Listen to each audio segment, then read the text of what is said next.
Live. Everywhere. On netrootsradio.com.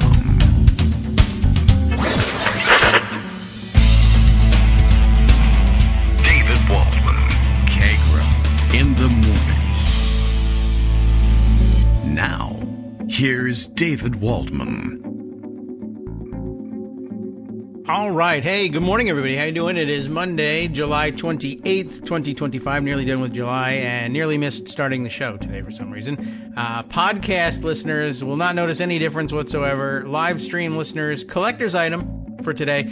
I, was in the middle of looking through all the things we wanted to line up for today's show. This is the problem. You start planning these things and your attention goes elsewhere, and then you're not watching the clock, and then all of a sudden, oh yeah, look at that, it's I'm 30 seconds late in starting the prelude music, which also means, of course, I'll be 30 seconds late in starting everything else. Okay, so I guess we'll screw around a little bit with the controls and make sure that the ding goes off sometime around 9:01 where it's supposed to, and that we've managed to do. Again, well, it won't make any difference. And now the part of the show where we talk, ladies and gentlemen, that comes up right on time. So we got lots to get to today. It's a Monday. It means we got to wrap up a Trump weekend. Trump went abroad. That means a lot of things, including one, putting himself in a situation where he can frequently and deeply embarrass the United States.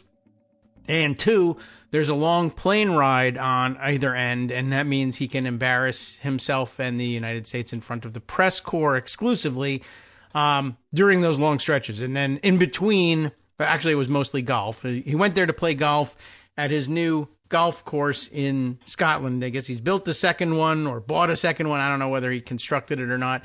And decided he, wanted to have a grand opening for it. And why not? What better way to save money for your business than to have the taxpayers of the United States pay for your transportation over there, your round of golf, as a matter of fact, renting carts for Secret Service, paying for hotel, etc.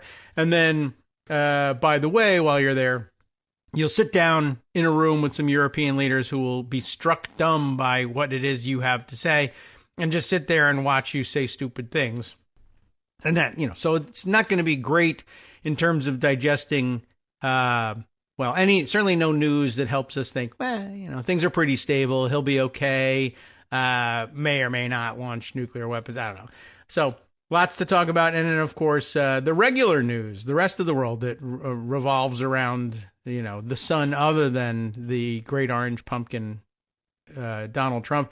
As there was a lot. Greg Dworkin is here today, and I guess our musical intro can be a little bit different, although there's always should be, I think, a fanfare to cooperate and let me get to there we are, the fanfare I'm speaking of for you today. I think probably appropriate, but the big news, as longtime listeners to the show will know, and this is a longer intro than I remember. I was just a kid. But of course, yes, a longtime favorite, Greg, Tom Lehrer, who you cite on the show very often, because he's a genius. So yes, and it was a big part of our American political heritage as well. Just a personal favorite of yours, hero to many, as a matter of fact. In the Kennedy era, there was a satirical TV show on network TV. Gotta get rid of that. Primetime. Yeah. Which was called That Was the Week That Was. I think it only ran for about 2 seasons, but it was absolutely brilliant. And he wrote the music for it. And he started writing, I think, in the late 50s. He was actually a mathematician, and he was a professor at Harvard, teacher. And my friends and I once had him over for dinner. And he was just like a normal person, and we just invited him because we were just living down the street. That is in Cambridge. And, he was just a wonderful person. The piece of the many pieces I could pick in memory, because he died yesterday at the age of, I think, 97 or certainly in his 90s, is a homage to a mathematician named Nikolai Lobachevsky. Okay. So I would like to play that piece, but then I have a story that goes with it. How would you do it, though? I will play it for you. How about that? Okay. You play it, and then I'll tell it. Who made me the genius I am today? The mathematician that others all quote? Who's the professor that made me that way? The greatest that ever got chalk on his coat.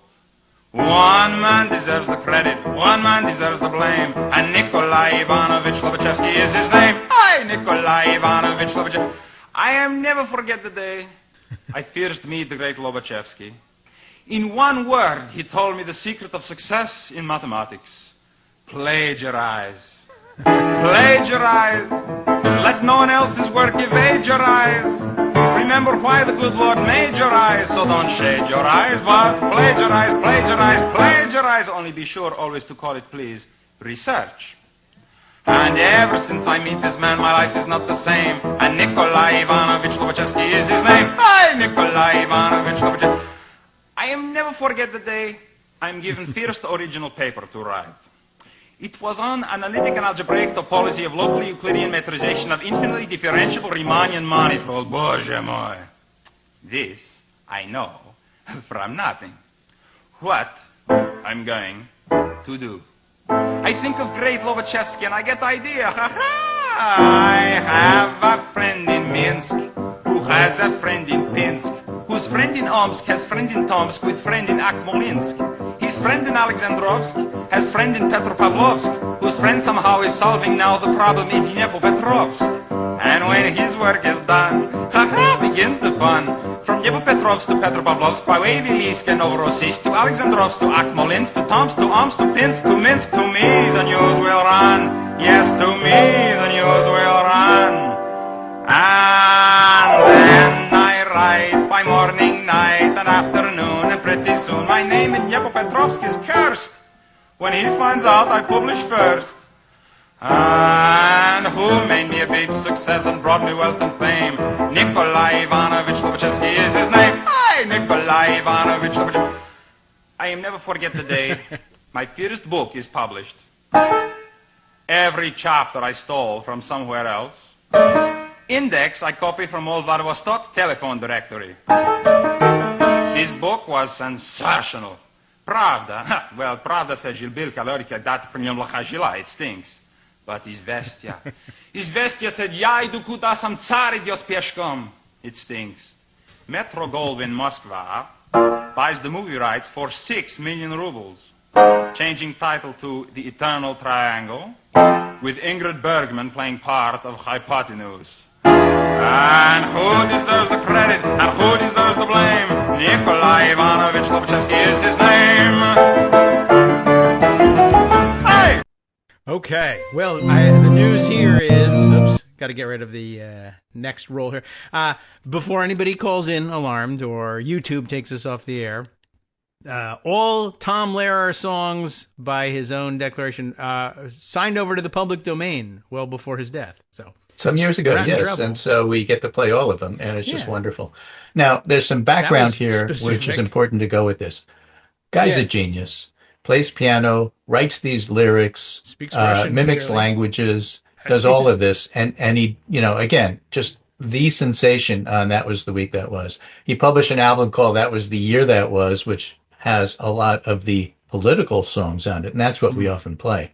Yes. But he had 3 or 4 other albums with other things on it. And the thing, again, you have to remember that he was a mathematician, Tom Lehrer. Yes. That this song was, he said this before he died, Lobachevsky didn't steal anything. It's just that lyrically and rhythmically, his name fit perfectly. And so I'm not disparaging him at all. I'm just having fun with the song. Okay. All right. But it's a relatively famous song among mathematicians, along with The New Math, which is one of his other famous songs about math, about teaching math to kids. Maybe we can play that some other time. Or maybe we can play that in the second half hour, at 9:30. But in any case, he writes this song. But there's a story that goes with this, and I saw this thread on Blue Sky this morning. Yes. Published by a fellow named Opal, who says, with Tom Lehrer's passing, I suppose this is a moment to share the story of the prank he played on the National Security Agency and how it went undiscovered for nearly 60 years. Uh-oh, Russian speaker is playing pranks on the I worked NSA. as a mathematician at the NSA during the second Obama administration and the first half of the first Trump administration. I've long enjoyed Tom Lehrer's music, and I knew that he had actually worked for the NSA during the Korean War era. You know, cryptography and stuff like that, mathematician. The NSA's research directorate has an electronic library, so I eventually figured, what the heck, let's go see if we can find anything he published internally. And I found a few articles I can't comment on because they're classified. Go ahead, don't worry about it. There was one unclassified article Lehrer wrote called Gambler's Ruin with Soft-Hearted Adversary. The paper was co-written by Tom Lehrer and R.E. Fagan, published in January 1957. And the mathematical content's pretty interesting. And it's actually declassified now, as he'll say later on in this thread. So you can actually read it for yourself, folks, if you want to. But that's not what stuck out to me. The paper cites 5 sources throughout its body. Yes. And then if you go to the bibliography, there's 6 sources. Okay. Why is there an extra source in the bibliography? Well, entry number 3 in the bibliography is Analytic and Algebraic Topology of Locally Euclidean Matrices of Infinitely Differentiable Riemannian Manifolds by Nikolai Lobachevsky. Okay. And if you've ever heard Tom Lehrer's song, Lobachevsky, which everybody just did because you just played it, Right. you may have just finished that title with Bоже mой. Now, it's important to note this paper was published internally in 1957. Lehrer had recorded and released songs by Tom Lehrer in 1953, with Lobachevsky included. So the song had already achieved some success, but nobody at the NSA noticed when he dropped this as a reference. It struck me as a Tom Lehrer kind of thing. Sure. It's harmless, it's lighthearted, and it thumbs its nose a bit at stuffy respectability through its unfailing pretense of seriousness.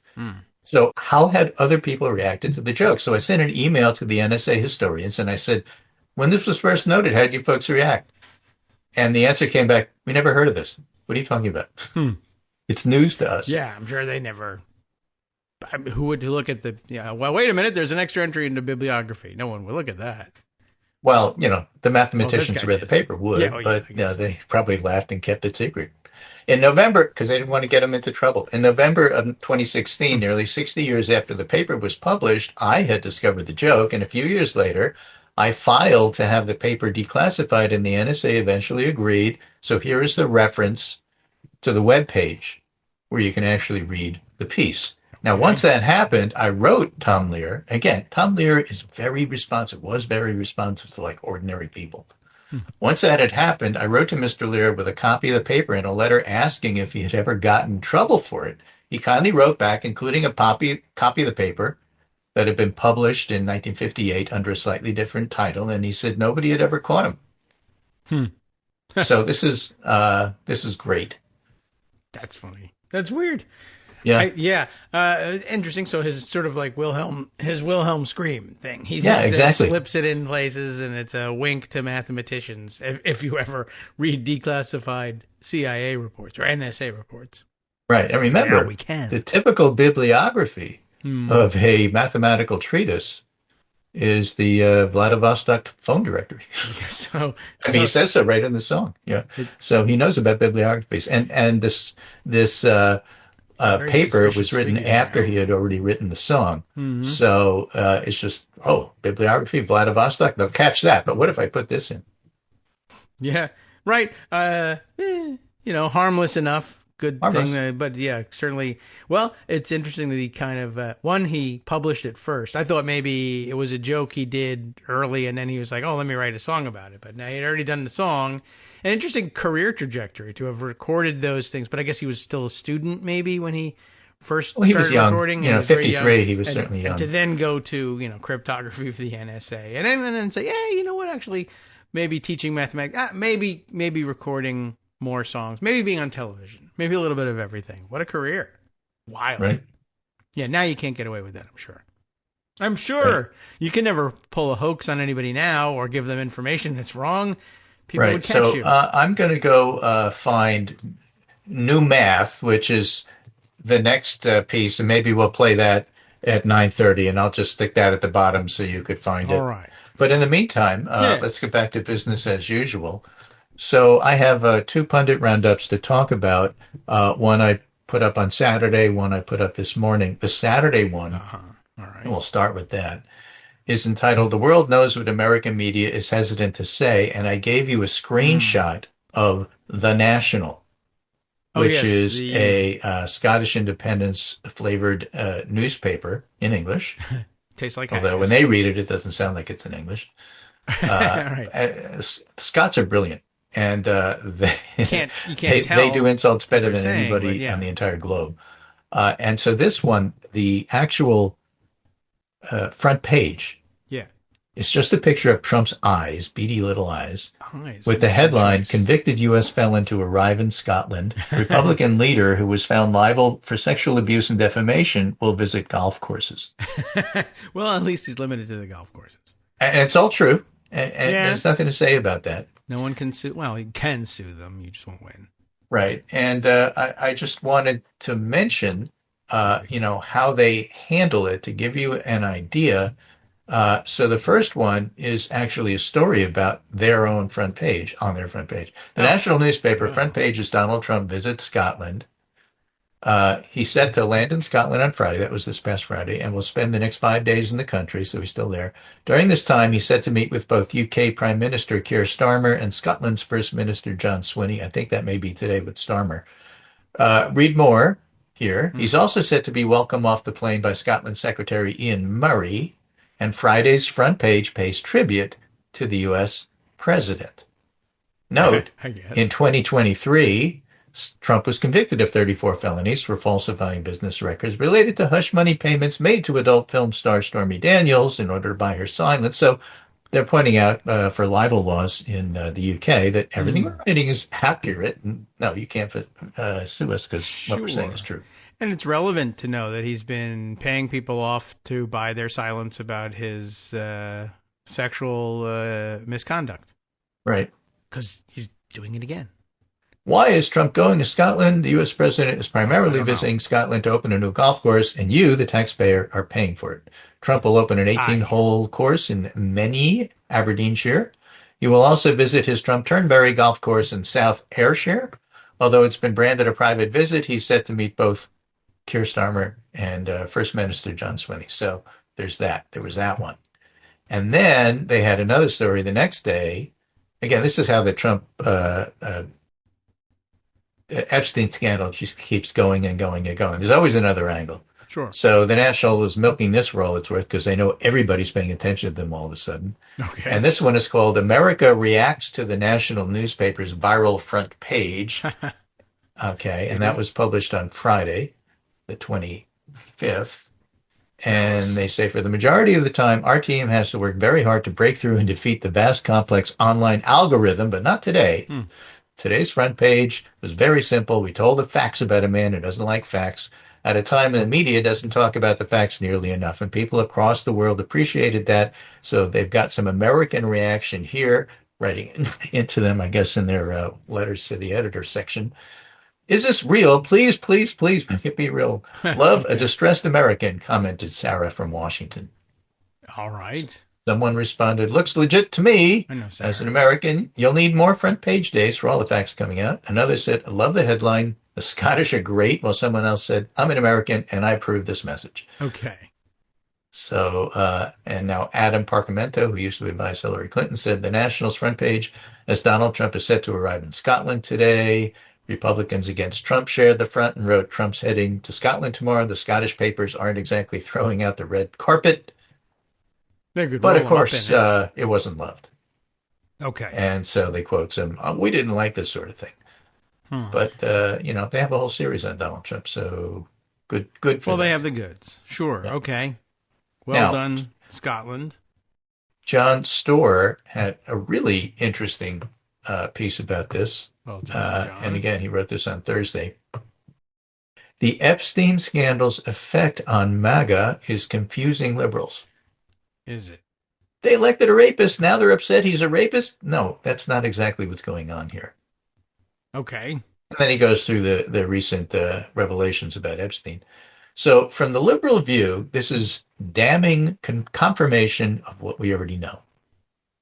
Revelations merely add to our understanding of the president as a man who will corrupt the government if that's what it takes to cover up crimes. And because we already know these things, some of us are prone to believing these revelations will make no difference. As one liberal put it today in frustration, the Epstein files are so baffling, like Trump supporters would find out he's guilty of pedophilia and suddenly they would stop supporting him. They love that. They love his criminality, they love his corruption, they love his lies. But John Storr writes, if it made no difference, we have to account for why Trump's normal diversionary tactics aren't working and why so many Republicans and MAGA media personalities are not letting the Epstein scandal go. It's not because these people are suddenly concerned about their leader's apparent complicity. No. Right? Where liberals should be open to, what liberals should be open to, where liberals should be open, is in the fact that the president himself triggered a crisis of faith. As a result, people around him sense weakness, and some are now using the crisis as a means of positioning themselves advantageously for a post-Trump future. To explain, I need to remind you of something John Storr said last week, that as far as MAGA is concerned, for the last decade or so, Trump has been the exception to the rule of everything. Like he could shoot somebody on Fifth Avenue and not lose support. Why? In large part because MAGA is enthralled to conspiracy theories that claim to explain how things work. And one of them holds that the world is dominated by shadowy elites who control the government, the corporations, and the media, and this Jewish cabal is so powerful to commit any crime and get away with it while conspiring with allies, foreign and domestic, to bring America down. Now, I have to throw in as a parenthetical, this is partly why the conspiracy includes the idea that Epstein was a foreign agent, probably for Israel.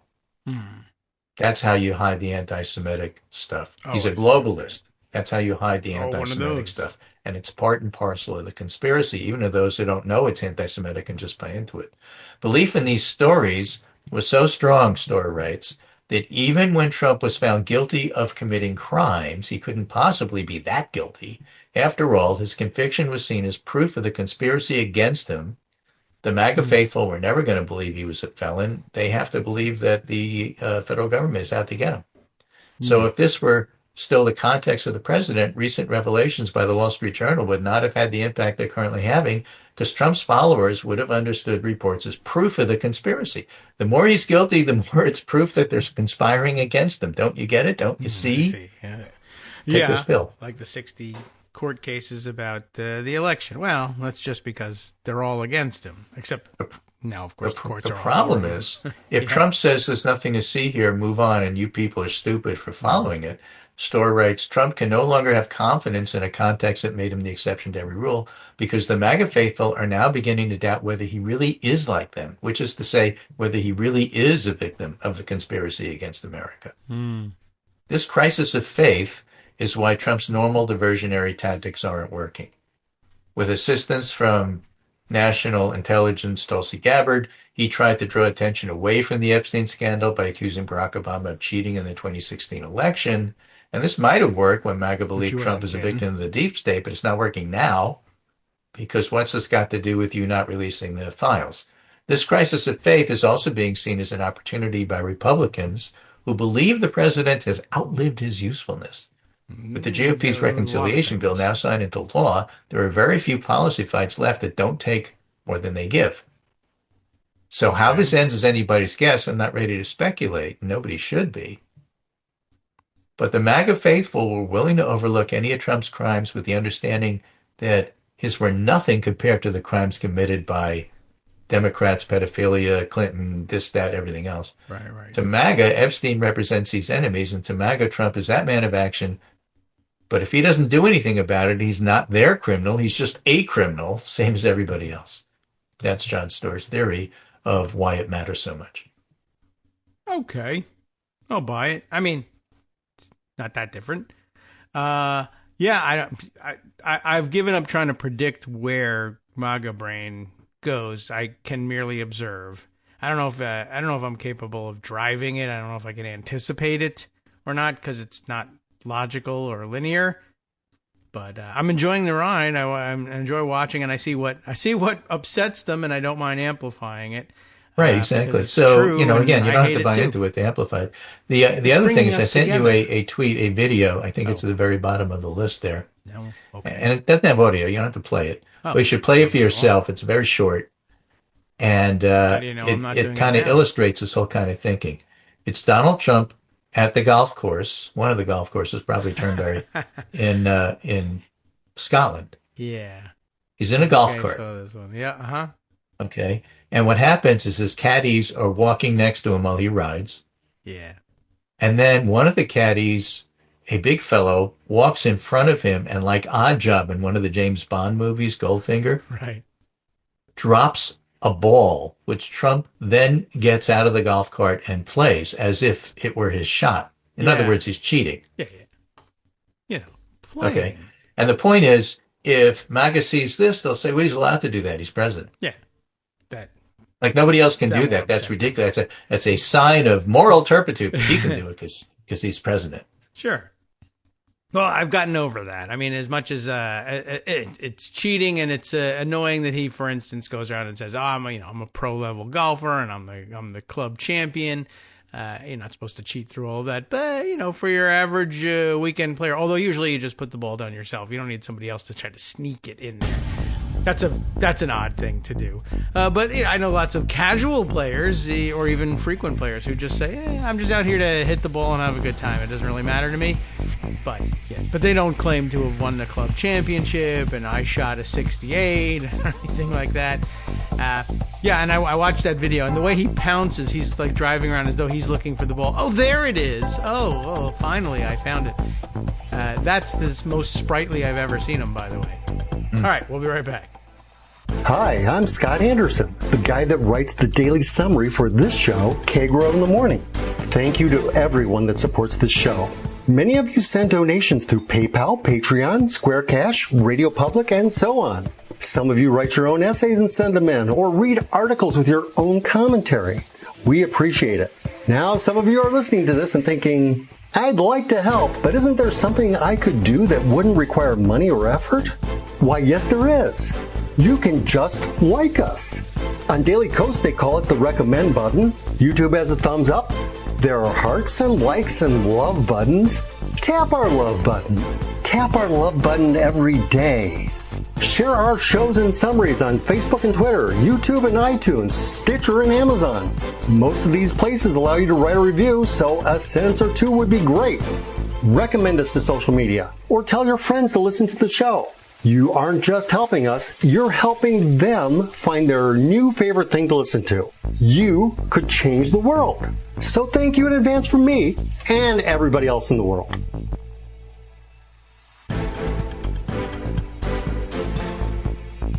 Hey everybody, we're in the middle of a story here. Go away for a minute and then come back. Now, okay, welcome back everyone to the Kagro in the Morning Show here on Netroots Radio. We're having a little chat. More Tom Lehrer, if you can believe it, because he's kind of on our minds. Yeah, he's kind of dead, and it's kind of important to honor him. Yeah. And this is Tom Lehrer as a teacher. More. Okay, yeah. So more math, because remember, he was a mathematician. Is this the new math one? That was his. Yeah, I hope so. Okay, yeah, me too. I think I have it queued up there, but minus the ubiquitous commercials. Okay. This is him playing, or is this an intro to? Yeah, you can lower this down. Yeah, that's very. Perhaps been put in the embarrassing position of being unable to do your child's arithmetic homework because of the current revolution in mathematics teaching known as the new math. So as a public service here tonight, I thought I would offer a brief lesson in the new math. Tonight we're going to cover subtraction. This is the first room I've worked for a while. It didn't have a blackboard, so we will have to make do with more primitive visual aids, as they say in the ad biz.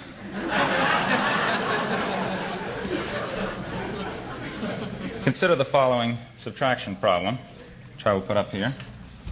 342 minus 173. Now, remember how we used to do that. 3 from 2 is 9, carry the 1, and if you're under 35 or went to a private school, you say 7 from 3 is 6, but if you're over 35 and went to a public school, you say 8 from 4 is 6. And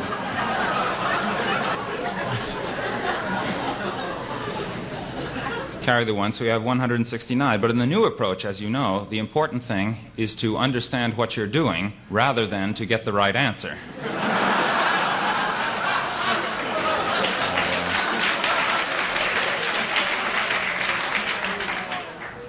Here's how they do it now.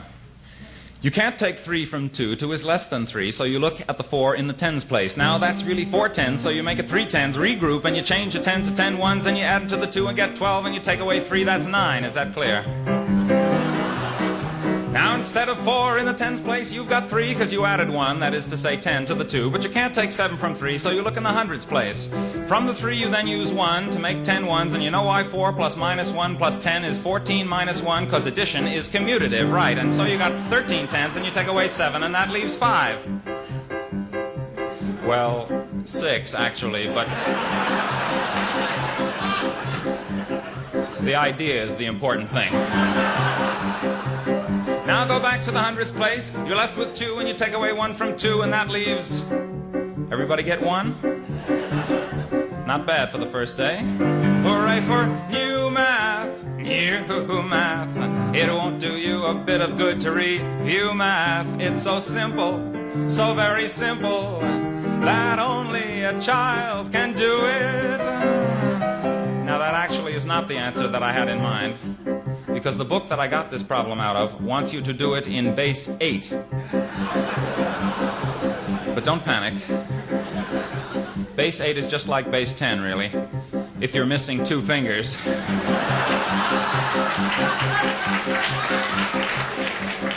Shall we have a go at it? Hang on. You can't take 3 from 2. 2 is less than 3, so you look at the 4 in the 8's place. Now that's really 4 8s, so you make it 3 8s, regroup, and you change an 8 to 8 ones, and you add to the 2, and you get 1 2 base 8, which is 10 base 10, and you take away 3, that's 7. Okay? Now instead of 4 in the 8's place, you've got 3 because you added 1, that is to say 8, to the 2, but you can't take 7 from 3, so you look at the 64s. 64. How did 64 get into it? I hear you cry.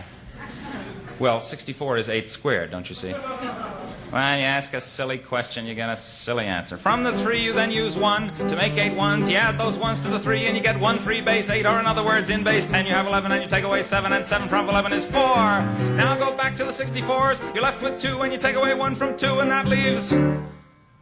Now, let's not always see the same hands.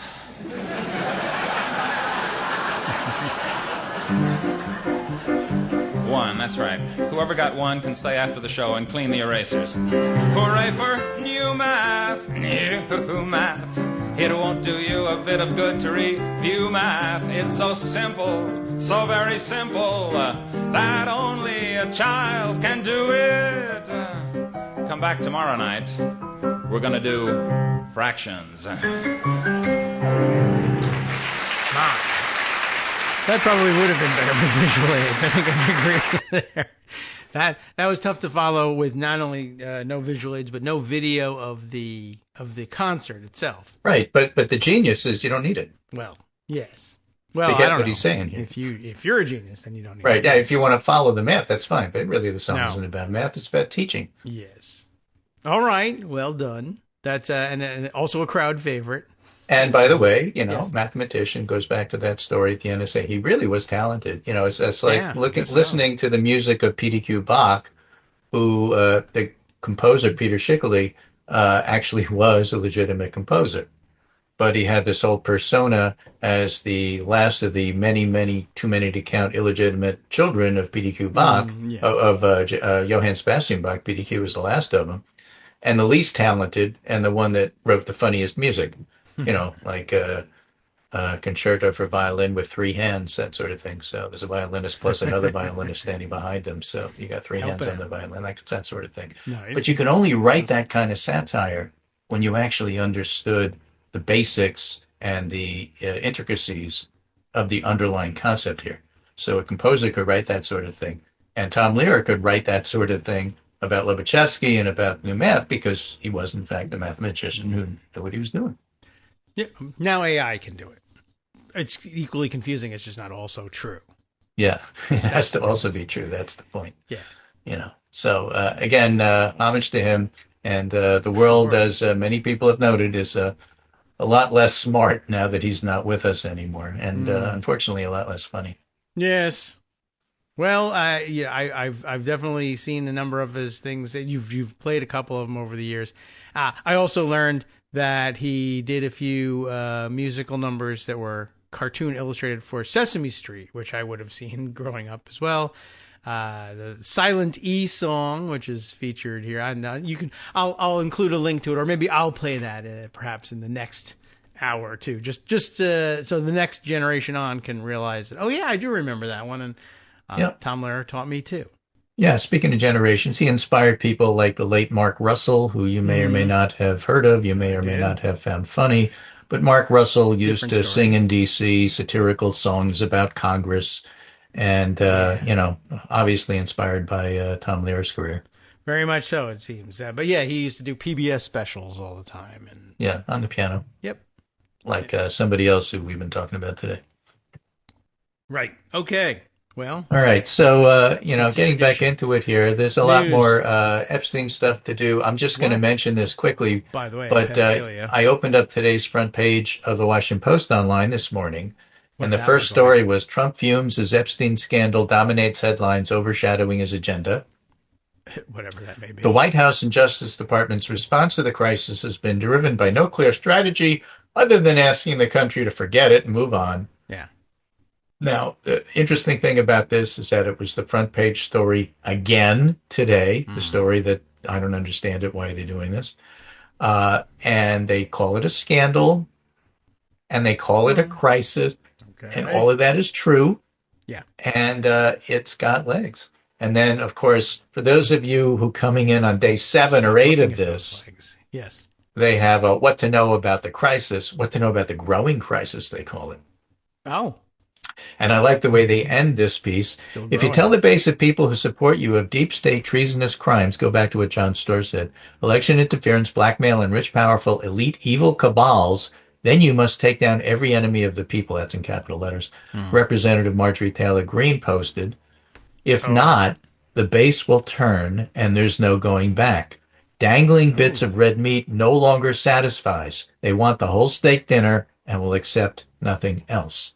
So she is one of the many influencers in MAGA world who's simply saying that, no, you can't turn your back on this. You can't just say we're stupid and go away. It's part and parcel and the absolute core of who we think the federal government and the deep state is all about.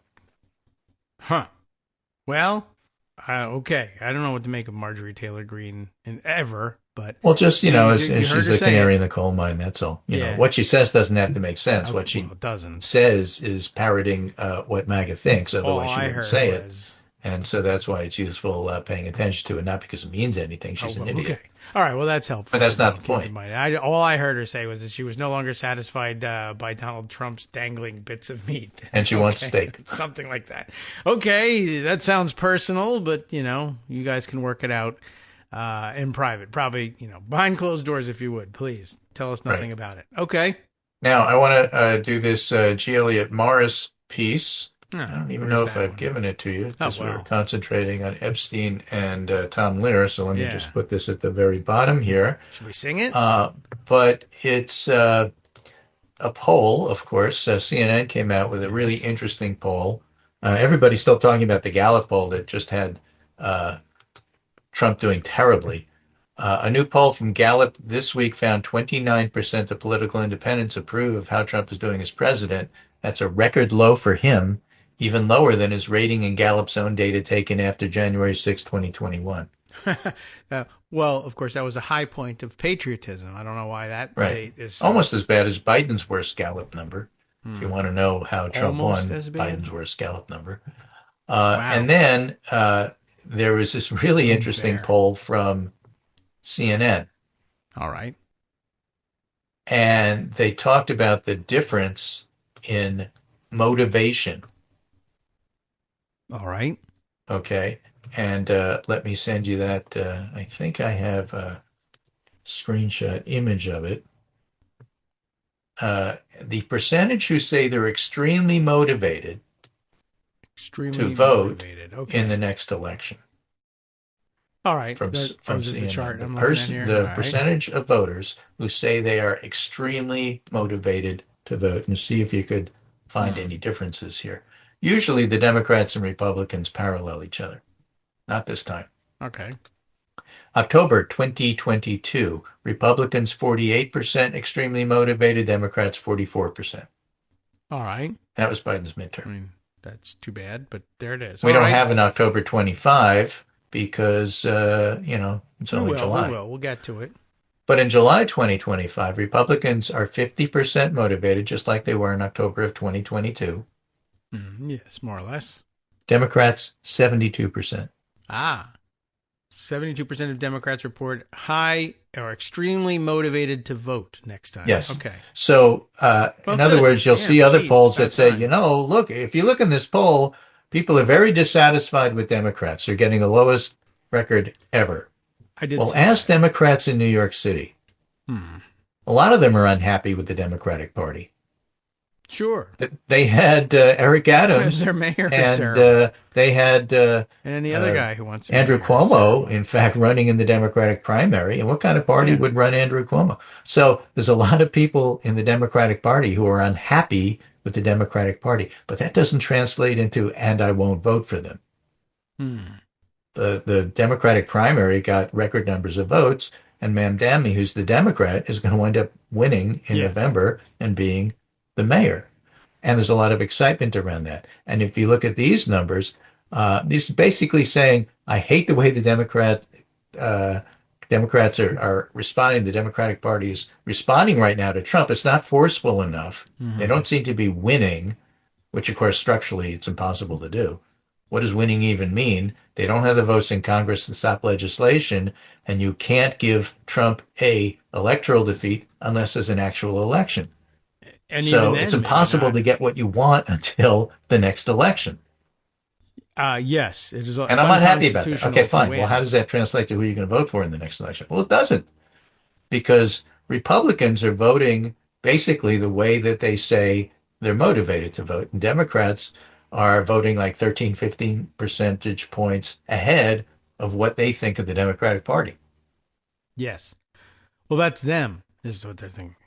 I don't like those guys. That doesn't mean I'm not going to cast a vote to prevent the worst guys. Doesn't mean I'm not going to cast a vote. It was very reminiscent, I thought, of all of the early ACA polling, which you constantly remind us of about, look at these numbers in opposition. Do you approve or disapprove of the Affordable Care Act? Usually pre-passage. And people were, the numbers that said that they disapproved, you kept reminding us, also include the people who disapprove because they don't believe it goes far enough. Right. And there's lots to that. And here, too, I believe that the Democrats aren't fighting hard enough. They're supposed to be fighting the Republicans. The first principle here is I want to fight them. I want them out. Second, I'd like to have people who represent my values beat them and win. If you won't give me any, I still don't want them. And I promise you I'll do everything I can to replace them. My hope is I want to fight Republicans, and the only way to do that is to fight you first. Yeah, right. Basically, that's about it. So, and it's easy. I guess, I don't know. It shouldn't be hard to understand in New York. The theme we've learned over however long we've been doing the show and however many decades before that is, the Democratic Party in New York is sort of a different animal, and you really need to be looking at the person who's running, and that's all you can look at. It doesn't seem to have anything to do with a party, although it will disappoint you in the party that nominates some of these guys. And you say, So, again, nothing is in a vacuum. If the Democrats are only running themselves, they might lose, but they're running against Republicans, and so they have a pretty good chance of winning.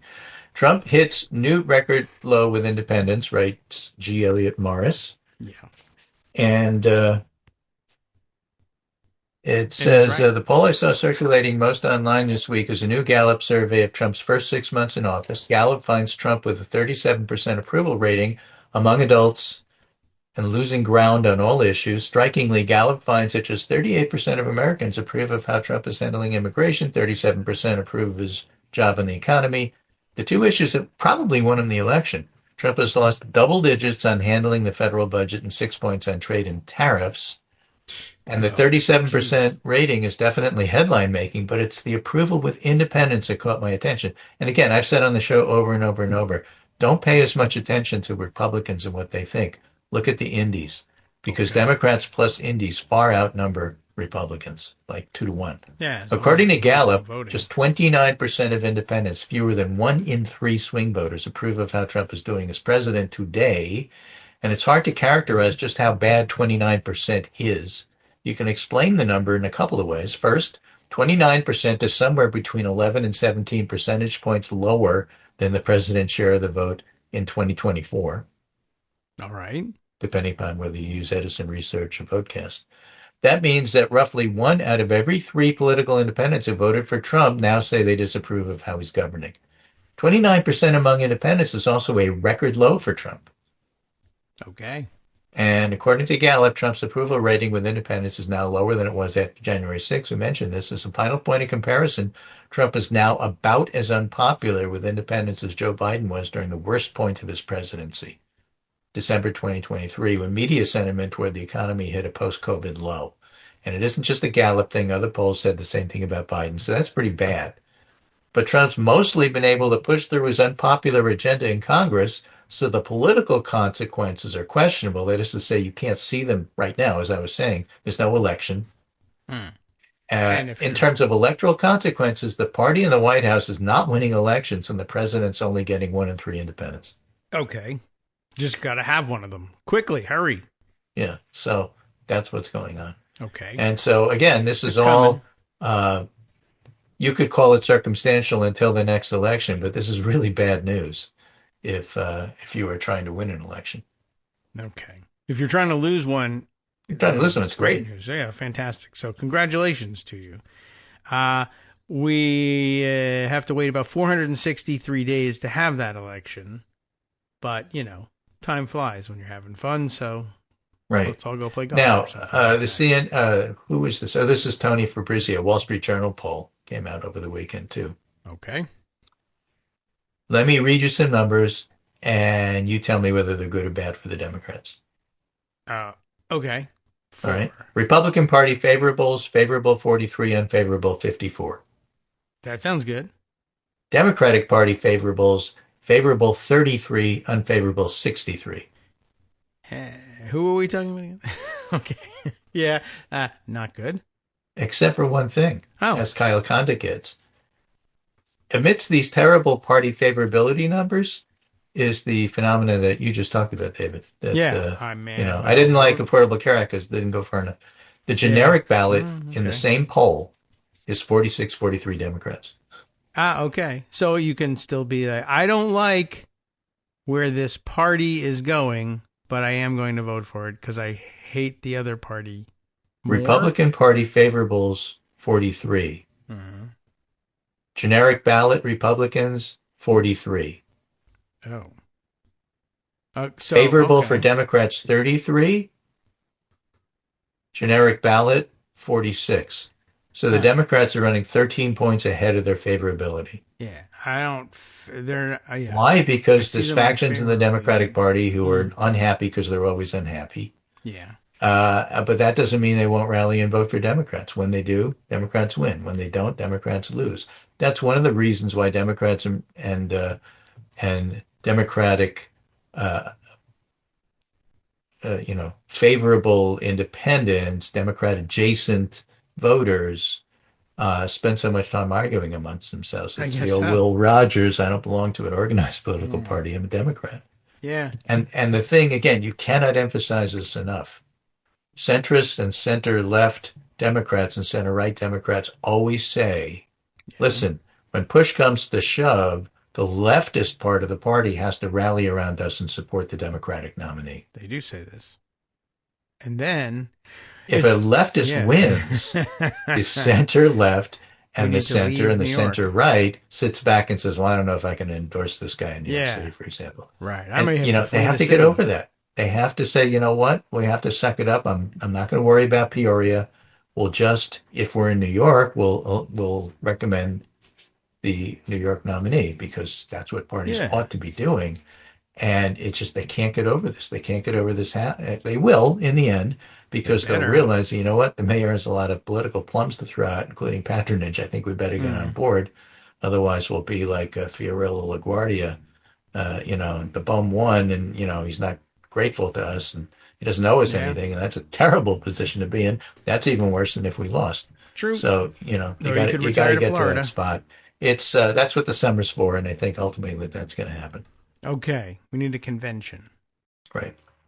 That'll help. And my last piece for today, we can always play more Tom Lehrer music. There's a lot of it. But my last piece for today comes from an interview with Ben Wickler, former head of the Wisconsin Democrats. Yeah.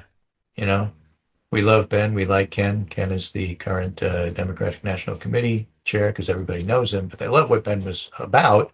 He just needs a little more seasoning, they said. And Ben says it's an appetite for change. It's not the kind of change Trump is building. So that's what's going on here. So we Public Notice, caught up with Wickler earlier this month when he was vacationing near Lake Superior for a forward-looking conversation about the midterms. And he says, listen, Wickler says, Mamdani campaigned squarely on cost of living issues, which especially affect younger people who haven't accumulated wealth throughout their lives. And he didn't just talk about the problem, he laid out solutions.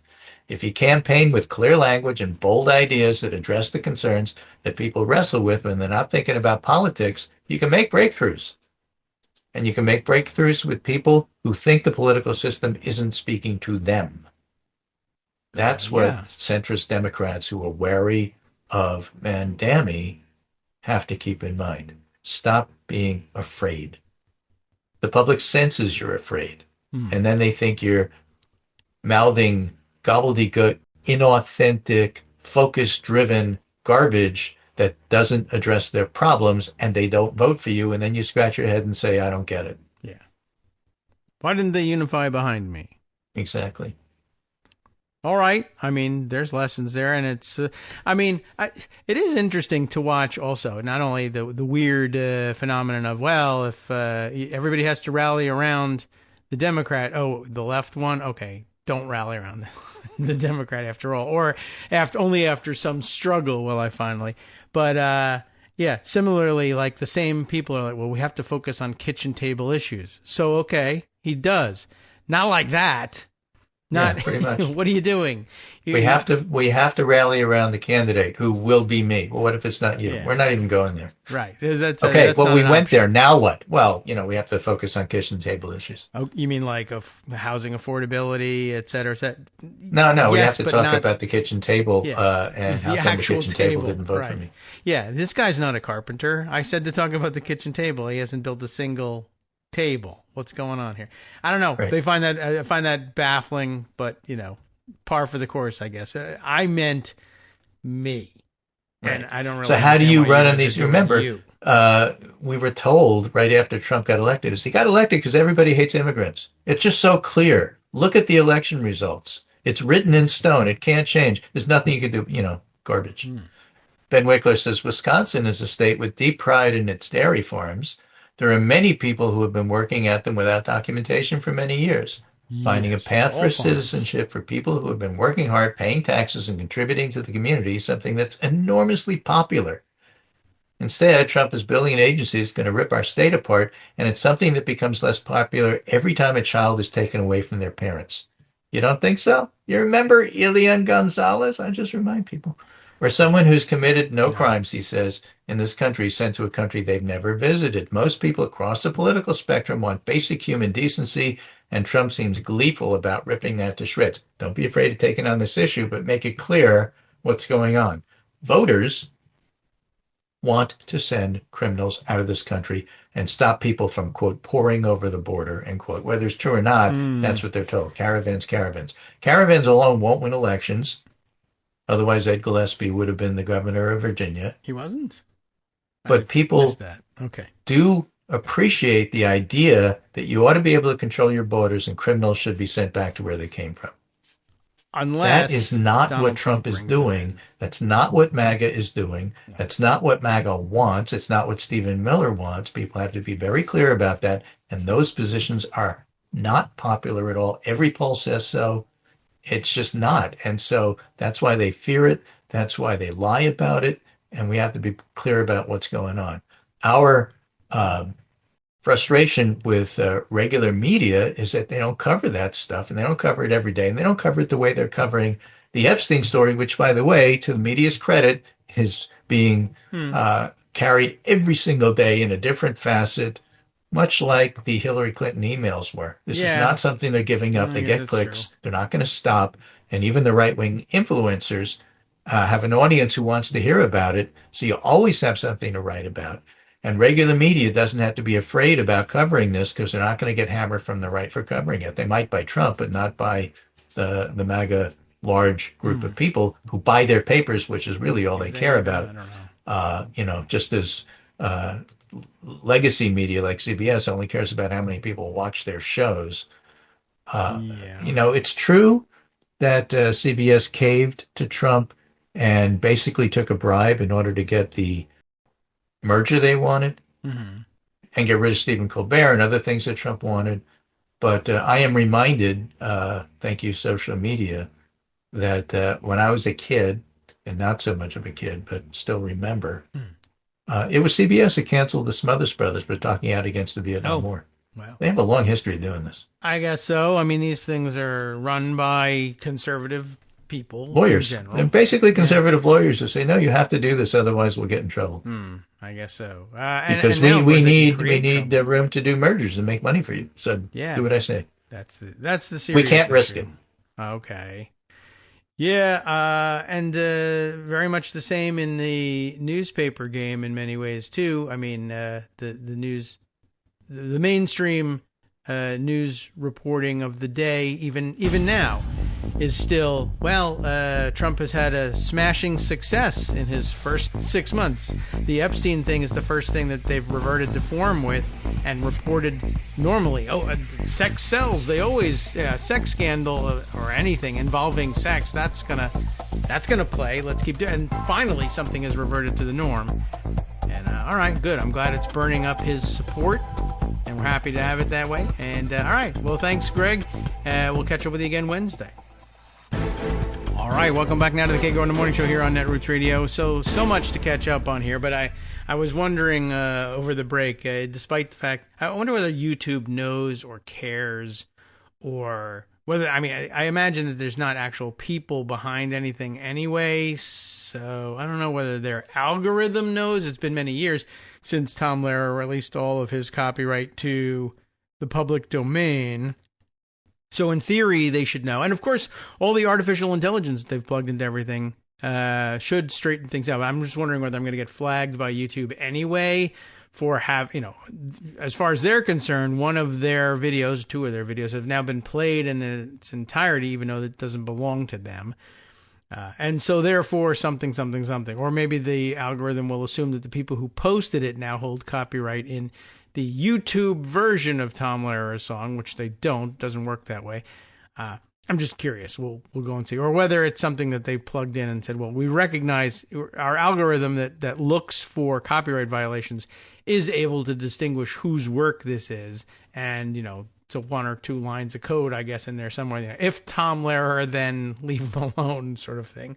But on the other hand, it being a huge money-making and money-grubbing bureaucracy, it's entirely possible that they will make a problem for me, but then they'll level their usual threats at me. We won't let you monetize your video because it's got privately owned copyright violative material in it. Well, it doesn't, and I don't monetize that anyway, so I guess I don't care very much, but they seem to like to ding me for it anyway. All right. Let's see. There's an awful lot of other things happening in the world, and one of the things that Greg mentioned on the way out the door is the immigration issue and the border control angle of the immigration issue. As you know, you've heard Greg over the past couple, months, I guess now, differentiating between the various shades, the nuances of what used to just come under the one heading of immigration, and now pointing out that there's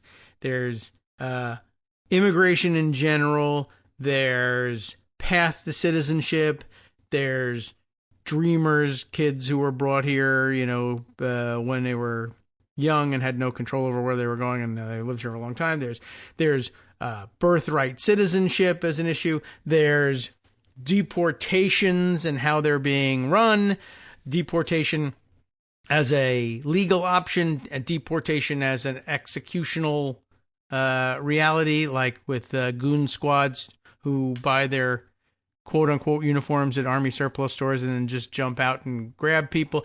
The fact that they lie in wait for them at their immigration hearings in court, right? Well, they need to come here legally and they need to do things the right way.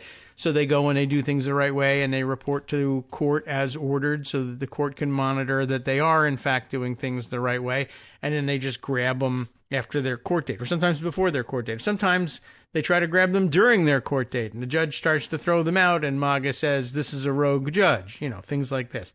Anyway, focusing on one particular angle of all this, and the one that MAGA superfans in particular love, and one that resonates outside of the MAGA superfan ranks, dealing with criminal immigrants.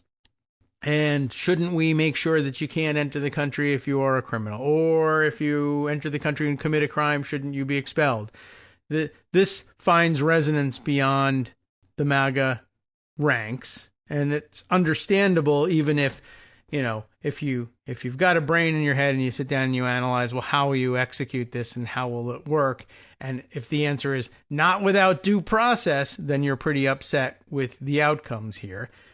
But one of Trump's biggest campaign applause lines from 2015 forward, and his, I promise to do this and I deliver on my promises lines, is that he needs to be tough on border security because other countries are emptying their prisons and sending their worst people here, and and I'm going to keep them out, et cetera, et cetera. Well, as it turns out, over the weekend, a story published about and something that I think we saw Marcy Wheeler, among a few others, hint at earlier on when we started to learn about people being swapped out in prisoner exchanges with Venezuela. And for all this time, the big question mark hanging over, why are we targeting Venezuelan migrants who are in large part here seeking political asylum? And then, of course, there's also the side issue of, does Donald Trump, in fact, confuse political asylum with the other use of the word asylum in mental or insane asylums? And we can't have them. They're emptying their prisons and their insane asylums and sending them here and yada, yada.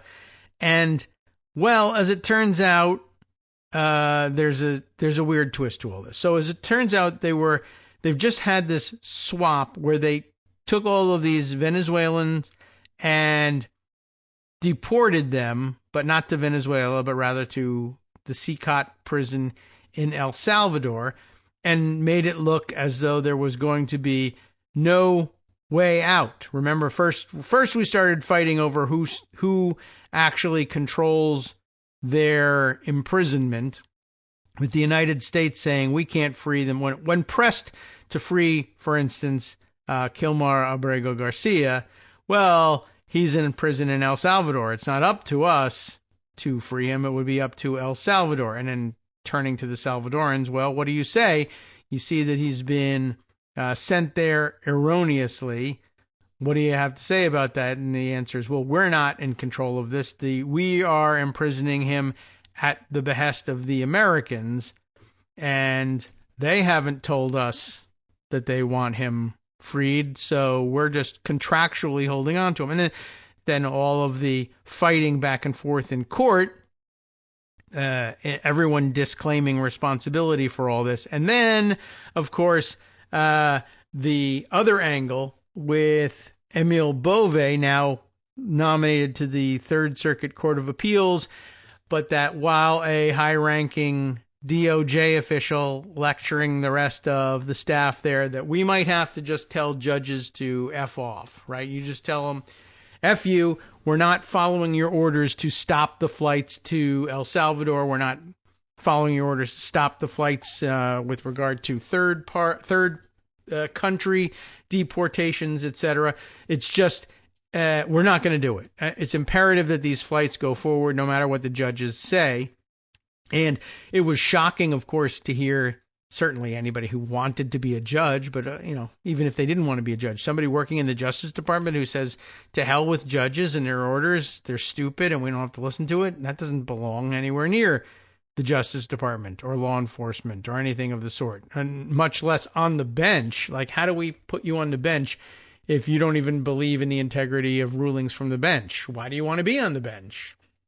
And of course, don't look for the logic in it. What I mean is we're going to defy your orders when I don't like them, but you're going to follow mine even if you don't like them, because I'm the good kind of judge and that's the bad kind of judge, right?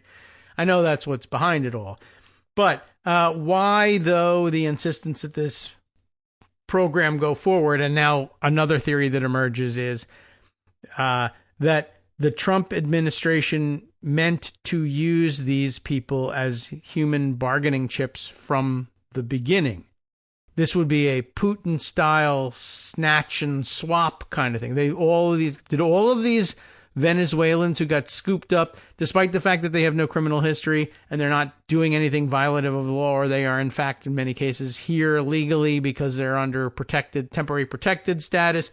There are even orders entered not to deport them that are on the record, but they deport them anyway. That's the big error. That's the mistake that everybody points to with Kilmar Abrego Garcia. You can see that this was a mistake because there's an order on the record, don't deport this guy. So if you deported him, isn't that something wrong? Isn't there a mistake being made here?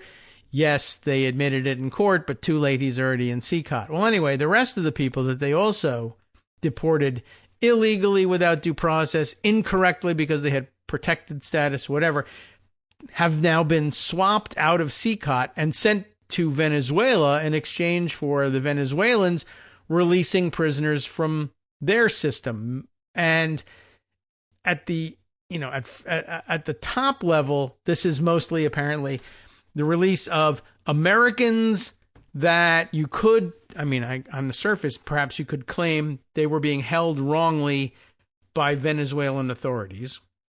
And I'm sure in their telling of it, in the American telling of it, the Venezuelans are the ones imitating Russia and grabbing up Americans and falsely imprisoning them in order to swap them for somebody. But we weren't holding anybody to swap with. The Venezuelans also, of course, the Venezuelan government, an autocratic government in its own right, was also holding a lot of political dissidents, internal political dissidents that they didn't want to be free to be part of the public political life of Venezuela. And in olden days, you could possibly credit the United States for being, straightforward and saying, we're on the side of open society and democratic freedoms and freedom of expression and political freedom, and we're calling on the Venezuelan government to free these dissidents who, after all, were only expressing their political opinions, and we stand up for that sort of thing. We don't anymore, and maybe we never did, but we're very, very much more obvious about it now, and autocratic leaning in our own right, if not outright. People could debate what stage we're at, and if you do that, though, you're going to get distracted, and that's the one thing you're allowed to say that's a distraction. Maybe it's not. I don't know. Anyway, we've pulled this swap now, and we have the results of who got released from Venezuelan prison here. And it's very interesting. I'm sure there are others, but there are other people we should be focusing on. But this is how you should be thinking about it. We Brittany Grinered all of these Venezuelans who we scooped up while they were on protected status, or who had no criminal records, or et cetera, et cetera. And did we know from the beginning that we were scooping them up in order to trade them for people in Venezuelan jails? And you can almost credit this as an interesting and maybe creditable play if you think that the people you're springing from Venezuelan prison are, kidnapped Americans, wrongly held. Well, like I said, the results are in. And of course, it brings to mind Donald Trump spending all of his campaign time in 2016, in 2020, in 2024 with the notion they're emptying their prisons into our country. Well, it turns out they are now, because among the people sprung from Venezuelan prison and brought back to the United States is a convicted triple murderer. And I'm sure you must have seen something about this over the weekend. I happened to grab that New York Times article about it. Convicted murderer released by Trump from Venezuelan prison is free in the U.S. Now, you might have thought your brain probably wanted to justify this in the first instance when you first heard this story by saying, well, he murdered somebody, maybe he's a triple murderer from the United States and he fled to Venezuela and he's in prison in Venezuela and they extradited him and now we can punish him accordingly here in the United States. No, not what's happening. The murder was perpetrated, first of all, murder perpetrated in Spain, and second of all, in a horrific way. And so I guess then we'll make third of all, then he fled to Germany and then from there to Venezuela. But he was picked up for the murders and convicted in Venezuela and was in prison there. Why not leave well enough alone? There's no American angle to this except that he has got I don't think does he have American citizenship, or is he a permanent resident alien in the United States? Why is he out there murdering in Spain? Golly, I don't know. But, he did. But apparently he's, spent some significant amount of time in the United States, served in the United States Armed Forces. Not that that's going to help in this case, but of some interest. It's not without link to America. There's some very significant links to America. The question is, why does he get sprung from Venezuelan jail? And that would be the sub-question, really, because the bigger question is, well, now that you've got him, what are you going to do with him? And the answer is they just said, welcome back, and gave him a flag and sent him on his way, and he's walked. And where is this triple murderer now? I don't know. And neither does the United States government. Convicted murderer released by Trump from Venezuelan prison is free in U.S. They're emptying their prisons, Venezuela, into our country, and I'm coordinating it, and this is very good. MAGA. I mean, put this up there with the Epstein betrayal, I would say. I don't know why, I don't know whether it's ever going to develop to that point, but I'll tell you the story. At least some American officials, in case you were wondering, the subheader answers this question. At least some of the American officials who helped facilitate this program, yes, they did know that Dahoud Hanid Ortiz, Dahoud, that's some name, Dahoud Hanid Ortiz, had been convicted of that triple murder when he was put on the plane to the United States. You can't get on a plane without taking your shoes off and showing 5 forms of ID. Triple murderers, yeah, what can I tell you? The guy's got a ticket. Let him on. Julie Turkowitz wrote this story for the New York Times. They get right to it. He killed 3 people in Spain and fled to Venezuela, where he was sentenced to 30 years in prison. Sounds like they're doing okay, criminal justice-wise there in Venezuela. That all according to court documents. Then, last week, the Trump administration negotiated his release as part of a large prisoner swap, and he arrived on American soil. Okay, right, so fine, throw him in prison, right? No. Now the convict, Dahoud Hanid Ortiz, 54 years of age, a U.S. Army veteran, is free in the United States, according to 2 people with knowledge of the case. One said he was in Orlando, Florida, so I guess you know what's happening here. Dahoud Hanid Ortiz, you've just been sprung from Venezuelan prison after a triple murderer in Spain. What are you going to do next? All right, everybody knows the answer to that one. So he's in Orlando, Florida. Walking around free, apparently, and that's nice. And a U.S. Army veteran, which means he can get a discount on mattresses when the Labor Day sale rolls around. When the Americans put Mr. Hanid Ortiz on a plane on Friday, back to the United States. At least some people in the Trump administration knew of his criminal past, according to a third person. Not the third person he murdered in Spain. They had nothing to say about the situation. They were dead. Mr. Hanid Ortiz was among 10 Americans and U.S. legal permanent residents extracted by the United States from detention in Venezuela on Friday. In exchange, the United States agreed to allow the release, I guess. That's interesting way of putting it after the big debate over who gets to allow the release. Allow the release of 252 Venezuelan men that it had sent to a maximum security prison in El Salvador. Why? We don't know why. But we're releasing them. The Trump administration claimed all the men were members of the Tren de Aragua gang and had to be removed to protect the security of Americans. But now we're freeing them. Oh well. President Trump had used a wartime power, the Alien Enemies Act, to expel them.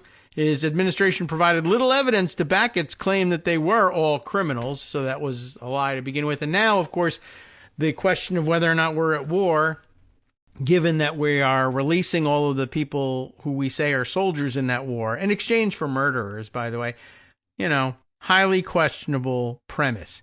Mr. Hanid Ortiz's crimes and conviction have been documented in the news media and public court records for years before his release. In 2023, officials in the Biden administration who had learned of his detention in Venezuela decided not to take him as part of a different prisoner swap. So, it is a thing that happens. That, according to a former U.S. official, the official said that the Spanish authorities had asked that the United States send him to Spain, but that Spanish officials ultimately decided against this, and the Department of Justice decided it didn't want him in the United States, at least under the Biden administration. For some reason, we do now. The decision by the Trump administration to facilitate Mr. Hanid Ortiz's release from the Venezuelan prison has elicited anger and fear among relatives of his victims. But, of course, they're in Spain, I guess. And a man court records say he had intended to kill, but who ultimately survived. So he's not happy either. Mr. Hanid Ortiz's crimes took place in 2016 in Madrid, right about the time when Trump would have been campaigning for the first time, insisting that they're sending their worst people, their murderers, to our country, and I'm going to stop it unless I actually facilitate it. This, according to Venezuelan court documents, when he visited the office of a lawyer, Victor Salas, who he believed was having a relationship with his wife. That's the premise of these murders. He killed 2 women there, as well as a man he mistook for Mr. Salas. So he didn't even know what he looked like, I guess. He went to this lawyer's office and killed the staff and one other guy that he thought might have been Salas, but wasn't. He fled to Germany and then to Venezuela. Spain sought the extradition of Mr. Hanid Ortiz, but the Venezuelan constitution does not allow the extradition of its citizens, and he was tried instead in Venezuela. So he's got some residency of some sort in the United States, served in the U.S. Armed Forces, but also a citizen of Venezuela. It is unclear if Mr. Hanid Ortiz can now be extradited to Spain, since he has already been tried and convicted in Venezuela and served some prison time. The Spanish prosecutor's office has confirmed Mr. Hanid Ortiz's conviction and release by the Venezuelan authorities, but declined on Thursday to comment further. Mr. Hanid Ortiz, a dual Venezuelan-American citizen, served 19 years in the Army and was awarded a Purple Heart for his service in Iraq. He suffered multiple physical and mental injuries as a result of his military service, according to an Army court document, and was then forced out of the military after pleading guilty to fraud and larceny. The guy's been, cool for a long time, I guess. This week, Mr. Salas said in an interview that when he heard Mr. Hanid Ortiz had been released, he immediately feared for his life. If this was an omission, please make amends, he said, directing his message to Secretary of State Marco Rubio, because it not only endangers me, but all Americans, because they're faced with a murderer who killed 3 innocent people without any qualms. Oh, yeah. All right. Hey, good point, dude. Venezuela's president, Nicolas Maduro, an autocrat himself, began detaining foreigners on a large scale last year in an attempt to try to extract favorable treatment from other leaders, including Mr. Trump. That is one way of spinning the story, to make it more Putin-like. Family members of some of the other men recently released, have said that the detainees had traveled to South America as tourists or to visit girlfriends and then were captured by the Venezuelan authorities. And nothing works better for the shining city on a hill, the United States of America, than to imitate the autocratic machinations of these dictatorships and start seizing people off the street with no due process here. Do as whatever. Do as whatever. Do as however feels good. And then swap them if you don't like it. All right. Family members of some of the other men recently released have said that these detainees had been there as tourists, etc., and then captured by the Venezuelan authorities. 8 of the 10 U.S. citizens and permanent residents released on Friday have been declared wrongfully detained by the State Department, ours, an official designation that paves the way for access to a rehabilitation program, or just being sent to Disneyland. Mr. Hanid Ortiz has not been declared wrongfully detained, according to one of the people familiar with the case, though Mr. Rubio used the phrase in a statement about the men, all of them, on Friday. Every wrongfully detained American in Venezuela is now free and back in our homeland, Mr. Rubio said. So one, I guess, doesn't necessarily mean he included Hanid Ortiz among the wrongfully detained, but it does mean we're done with this. That's a categorical statement. Every wrongfully detained American in Venezuela is now free, so any more prisoner swaps is just that. I'm sure later, we forgot these 10 somehow, or whatever it is that they do. They've got some explaining to do on that front, and I have not seen an explanation offered at all. But again, like I said, I'm reminded with of Trump's line, emptying their prisons into our country. And once again, now another example. Every Republican accusation is a confession. I'm emptying their prisons into our country, and I'm facilitating it. And when they get here, I send them to Disney World. I cannot explain this. Nor can I, of course, square that with things like I found over the weekend an old tweet from September 2022. I was just looking for what was the quote that Trump actually said about emptying their prisons. He used various formulations of it. But in the search for that, I stumbled upon the tweet from Congressman Troy Nils. And I feel like we've called his name before. Is he still in Congress? I don't know. I guess I'll just go and check on that. Yeah, I guess so. Republican from Texas's 22nd district, though that may be being withdrawn or redrawn in their new gerrymander. Anyway, Troy was pretty certain of himself when he said in September of 2022, breaking, and he put those little police siren emojis there, the dome lights. DHS confirms that Venezuela empties prisons and sends violent criminals to our southern border. President Trump warned us about this years ago. So Troy remembers, too. It's just that I wonder what he thinks about having emptied the prisons in Venezuela of triple murderers and sending them to Disney World. Normally you would think they're going to say that's bad. But you know how it is. Somehow it's not bad. Oh, okay. Well, at any rate, moving on. Just because time is passing, I will note for the record that another MAGA influencer has been picked up for child sex abuse charges. So, once again, I guess I have to say it's starting to look like it's the whole Republican Party, guys. I don't know. There's some, 3,000 of them already that have been picked up along the way. That, too, a big topic of discussion over the weekend as, it happened again and again. And then people were pointing out, actually, there are a couple of people who have been compiling lists all along, one of which is on Daily Kos, and I guess I should probably scroll and find the reference to that I reposted on Blue Sky at some point. But what a long weekend it was. So many insane things going on. But I don't know. I'll have to see if I can find this thing. But somewhere there was a pointer to the ongoing series on Daily Kos, which I guess reminds me very much of like the Gun Fail series. Just every week you can just add a dozen new people who suddenly somehow find themselves both active Republicans and under suspicion of child sexual misconduct. So we'll see if I can find that for you, and then we'll post that up and put it in the list of links for the day, and I'll share it with you.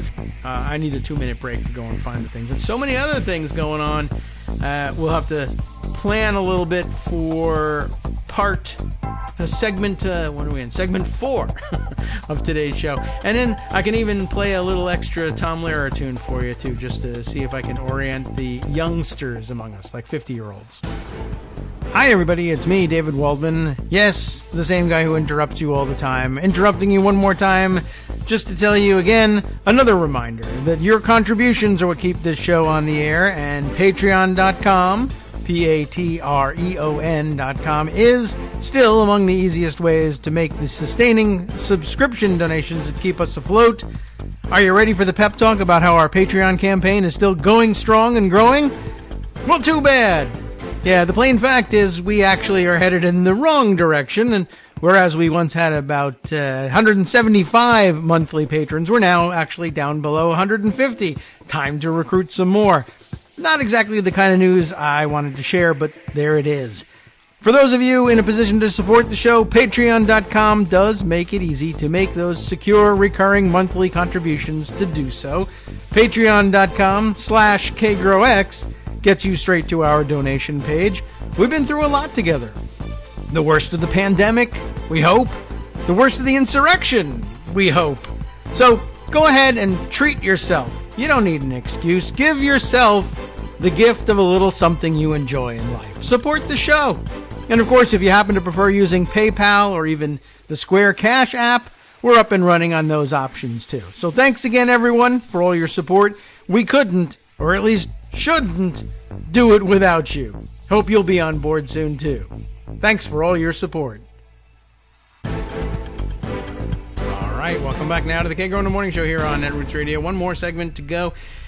So just before we left, I mentioned that there was another story that I had to repost on Blue Sky. Melissa Jo Peltier points this one out, asking another, and it's a good question. Are we on to another, or has this one already been reported?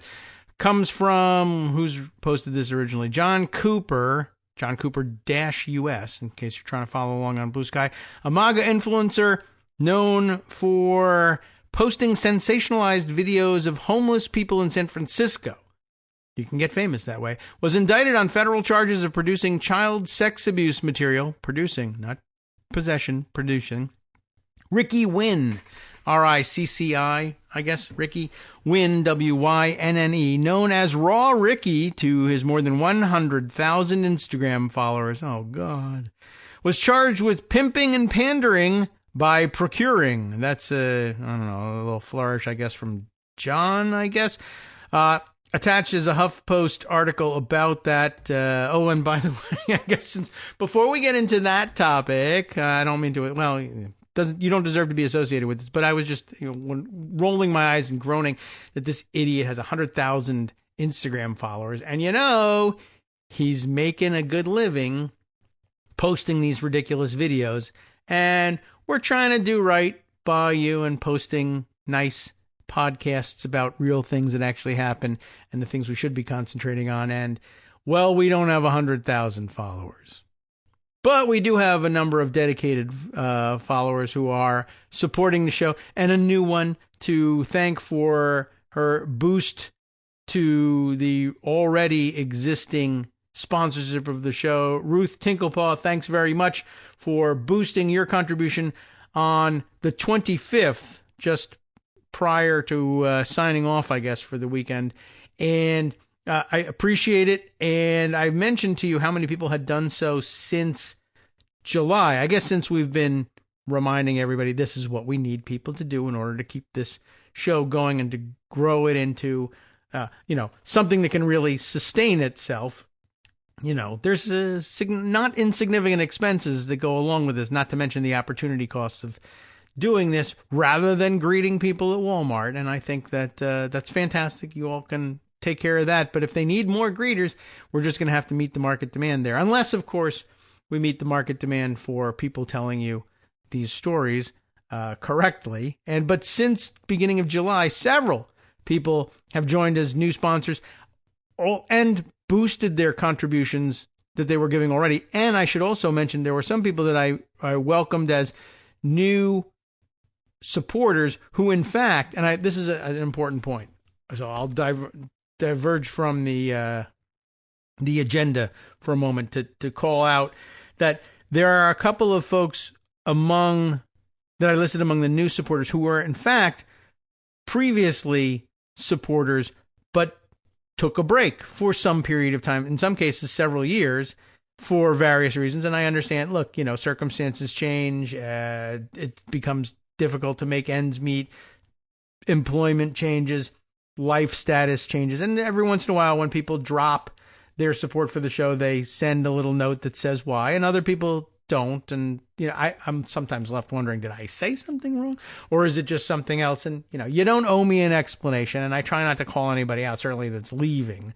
But I will point this out when they return. I just should make note of the fact that, well, maybe I should, now that I think about it. Well, then there was this break in support. So I'll just simply say this. A few of you have, in fact, been supporters previously, then had to drop your support for whatever reason, but have come back. So among the ranks of those in July, we do, in fact, have one or two folks who have done that, and welcome back. We appreciate it. It's very nice to know that, you found you found your feet under you again and found that the show was worth it all this time after all, and maybe you should, now that you can, rejoin as a supporter. So we're pleased to see that. I also think that at least one of the people that we called out as a new supporter, Laura Kay, who's, I guess if you dig into the listing on Patreon, there's more to the last name, but I just want to call out the names that people give to Patreon because, you may be trying to disguise yourself a little bit for whatever reason. But Laura Kay, I called out as a new supporter. And then the other day when I was just sort of trying to make a list for these purposes, how many people have joined since we started pushing this, or how many people have boosted their contributions since we started pushing this, I have an answer for you there. But Laura Kay came up twice. Laura Kay was with a different email address already supporting the show. So Laura, one, I wanted to make you aware of that in case you had somehow lost track. I don't want you to be paying more than you think and then suddenly get yourself in trouble. But I wondered whether before we made the new tiers, some people did report in the past that they were thinking of boosting their contribution, but they couldn't find their way to do it in Patreon. It doesn't make it easy for some reason. And although I think without the tiers of support, people could just sort of fill in the blank and put down the number that they wanted, but it wasn't immediately obvious. And so I wondered whether $5 seemed to be like the default number that just signing up without any operative tiers would present to you. And I've definitely had people say, I want to up it to 10, but I can't figure out where on the system to do that. And I was wondering whether maybe Laura had said, I'd like to move to 10 and I can't find that, so I'll just sign up a second time. I don't know. But I want to be clear about that, and I don't want anybody feeling like they were bilked. So, Laura, check that out. And if you just wanted to join up and support us twice, well, by all means. I certainly appreciate it. Just made me wonder a little bit. Okay, so I think we're caught up with all the people that I wanted to mention by name for having joined, rejoined, or boosted their contribution. So by way of success so far this month, let's see, we got 1, 2, 3, 4, 5, 6, 7, 8, 9, 10, 11. This is the most for months, years probably, who have posted some new positive activity on Patreon. There is, of course, negative activity sometimes, but we never reached 11, so that's good news. I know something was really wrong if people were leaving 11 at a time during any given month. But, yeah, definitely appreciative of all the extra support. We got a long way to go to reach the kind of support that losers like this guy are getting. And I think we should make it a point of pride to outperform these guys. But, it's kind of been a problem with the right wing for a long time. There's lots of money to be made being a right-wing a-hole. And just talking to people like a normal person from a normal point of view, if you're doing it from the left, it's just difficult to cobble together the kind of support it takes. I don't know how much money you make, really, if you have 100,000 Instagram supporters, but it's not less than us. I'm pretty sure of that. Okay, what's wrong with this guy? Well, I'll tell you. MAGA influencer and Fox News guest indicted on child sex abuse charges. That's basically it. The right-wing personality known as Raw Ricky built his following by filming homeless people in San Francisco, picking on them. Meanwhile, he's out there committing the crimes that probably all of his fans thought the homeless people were perpetrating. Once again, every Republican accusation is a confession. Oh, my goodness. Let me see if I can make a stab at the pronunciation of the writer of this piece for HuffPost. Pocharapon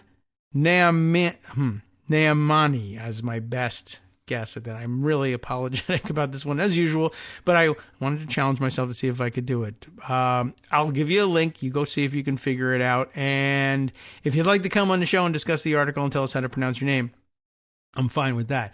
Happens all the time, as you know. Oh, by the way, I'll save that for another day. So, just so you get some idea, I think we don't have to read through the entirety of this article. You heard the charges. A MAGA influencer known for posting sensationalized videos of homeless people in San Francisco, indicted Tuesday, federal charges, producing child sex abuse material. He's 39 years old, 100,000 Instagram followers, first arrested in November, charged with pimping and pandering by procuring, HuffPost previously reported. So that isn't just a flourish from Blue Sky, after all. That's interesting.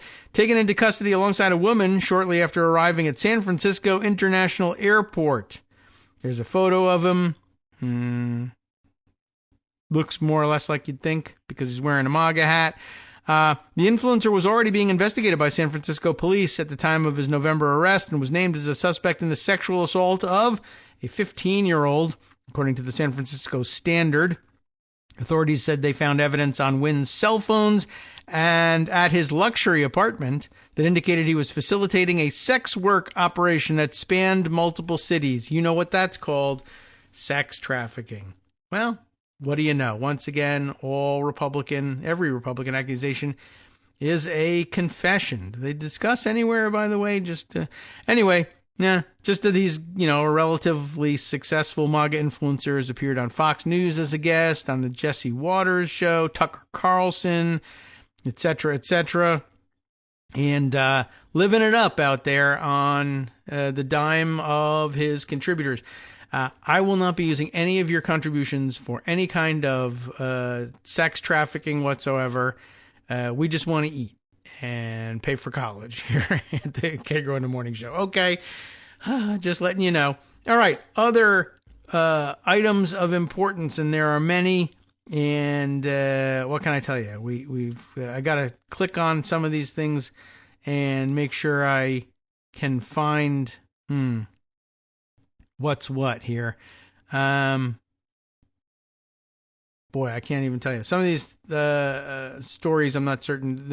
They were Blue Sky posts, and I'm just trying to find, what are we talking about here? On the subject of the folks released from Venezuelan prison, there was, of course, the commentary from Chris Hayes on Blue Sky, who just put it this way: the America First geniuses managed to send hairdressers and soccer players into a gulag and import a triple murderer into the U.S. Nice work. Good job.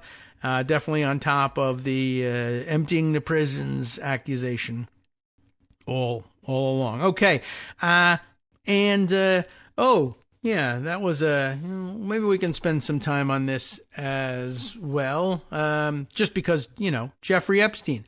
Why not? Somewhere along the line last week, I think Greg may have posed the question, or reported that someone else had posed the question: how did Jeffrey Epstein actually get rich? what was it that he was doing? Because that's part of the question about his criminality in general. It may have had to do with Senator, who was it that was investigating his financial transactions? Well, I'll look it up real quick, but that generally speaking, the crimes that he was committing in during his reign of terror, it was Ron Wyden that was investigating this and had released the information because he's from the Finance Committee, I think.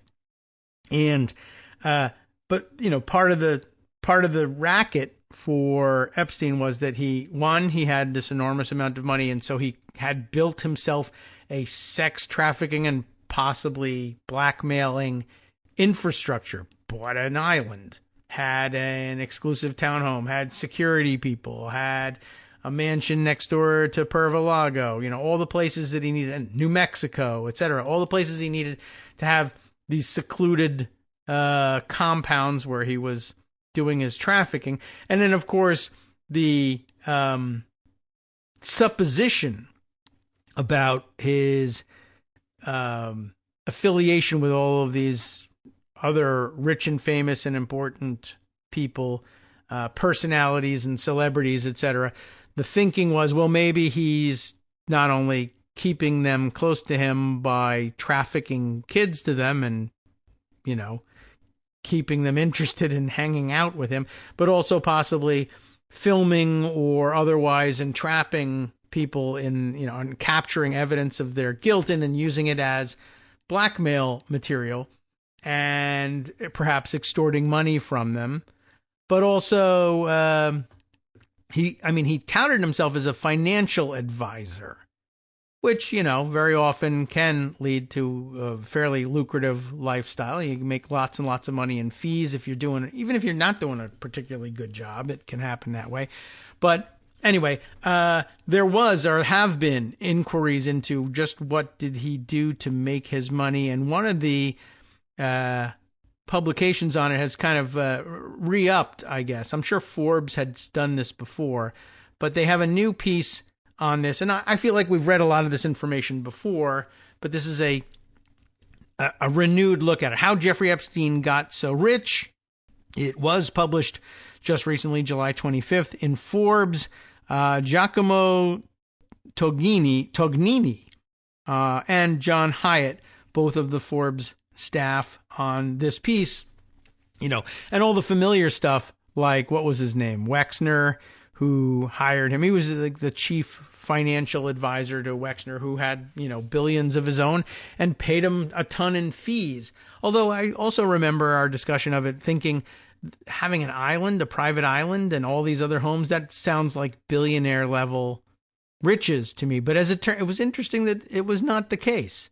He was worth some $600 million, and that's a lot, but it's not billionaire level. It's just sort of interesting but maybe, and I thought maybe back in the day in the 90s, okay, well, 600 million was a little bit like being a billionaire now, right? Probably. But this was his 2019 net worth at the time of his death, just under 600 million. What do they have to say about this guy? The convicted sex offender, our subheader reads, was worth nearly $600 million at his death, thanks mostly to two wealthy billionaire clients, plus generous tax breaks. So it's good to know that his weird perversions and sex trafficking were underwritten by the government of the United States. Yay. You think there's a cabal? You could always point to that one, but that's not the one people are complaining about. At the time of his death in 2019, Jeffrey Epstein was a fabulously wealthy man. Between his collection of lavish homes, 2 private Caribbean islands, and nearly $380 million in cash and investments, he was worth $578 million, according to his estate. Exactly how he accrued those riches is at the heart of an ongoing scandal, and that's the part that we're hoping that Ron Wyden will interest the newspapers in unraveling. And his point, generally speaking, is that as they say at the root of almost every such crime, follow the money. The money, the paper trail of the money is available. It's there. It's in the Treasury Department's files. and the IRS files, and you probably don't even need to unseal any cases to release that information. And yet that's not forthcoming from the Trump administration either for some strange reason. Mostly because the Epstein files, such as they may be, the Epstein financial files will likewise reflect involvement from Donald Trump, and a lot of it. So exactly how he accrued those riches? Heart of an ongoing scandal. The less interesting possibility is that Epstein's sex crimes were separate from his day job as a financial advisor to billionaires, to whom he offered investment, estate, and tax planning services. In a 2013 corporate filing, Epstein described himself as an, quote, experienced and successful financier and businessman, an, quote, entrepreneur who has built several highly profitable companies, unquote, and I don't think so, and, quote, one of the pioneers of derivative and option-based investing, maybe, but the several highly profitable companies are might be just him being an LLC over and over again, like Donald Trump, but actually to a lower degree. The more scandalous scenario, as alleged by many of President Donald Trump's supporters and conspiracy theorists, is that Epstein secretly taped his wealthy friends engaging in sex crimes with trafficked minors in his homes and on his islands, and then blackmailed them with his financial business serving as cover. Basically, the idea of, I caught you on tape and I'm going to expose you to whatever, the world, unless you give me $1 million. I'm not just going to give you $1 million. I'll tell you what. Everyone will figure that out. No, I'll tell you what. Why don't you hire me as your financial advisor and I'll charge you $1 million in fees? That's, that sounds plausible, that part. It's the conspiracy theory part about trafficking minors and entrapping famous people who are usually pretty wary about being entrapped. That is perhaps the more difficult to believe, but not outlandish. Anyway, the full origins of Epstein's wealth remained shrouded in mystery, but what is clear, according to Forbes' review of court filings, an investigative memo, and financial records, is that Epstein relied above all on 2 billionaire clients and a tax gimmick to build his fortune. That's it? Really? And I wonder whether the investigative memo is Ron Wyden's. We'll see whether that becomes clear later on. Victoria's Secret's longtime chief, Les Wexner, and private equity honcho Leon Black were those 2 financial clients, the billionaire financial clients of Epstein's. Of the more than $800 million in revenue that Epstein's 2 key businesses brought in from 1999 to 2018, according to financial statements obtained by Public Records lawsuit filed by the New York Times, Epstein collected at least $490 million in fees. Wow. What a racket to be in. With the rest coming from gains on investments. Wexner and Black supplied upwards of 75% of Epstein's fee income throughout that period, according to Forbes estimates. So, by the way, everybody can sign up for that, right? Over at Patreon. I need you to give me $490 million in fees. Now, 1999 to 2018 is a long time. We've almost been on the air longer than that, but not quite.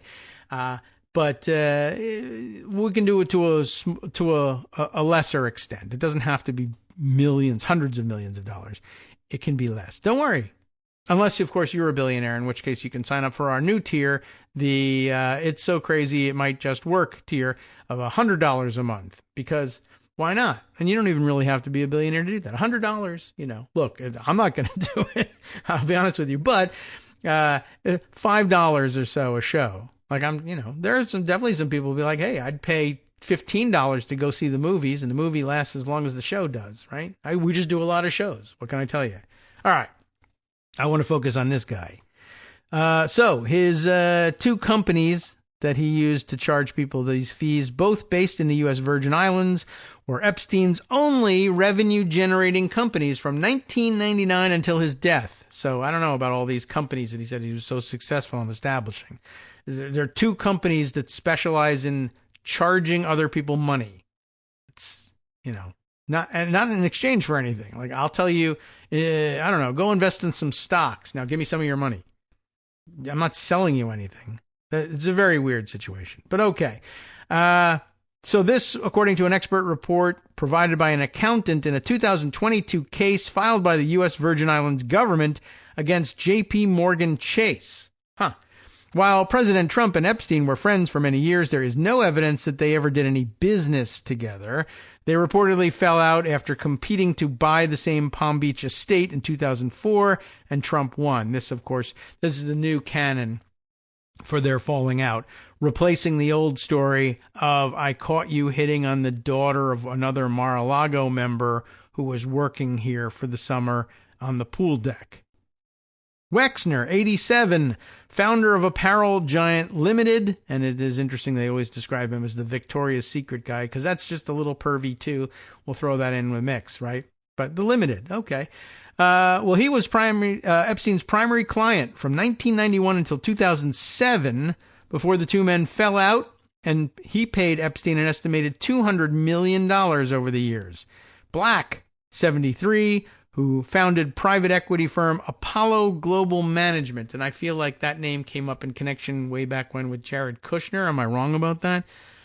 Paid Epstein $170 million between 2012 and 2017, according to an independent investigation from law firm Deckert LLP into Black's relationship with Epstein and further research from the Senate Finance Committee. And I just want to point out here, sometimes you lose track of this stuff when you're talking about so much money.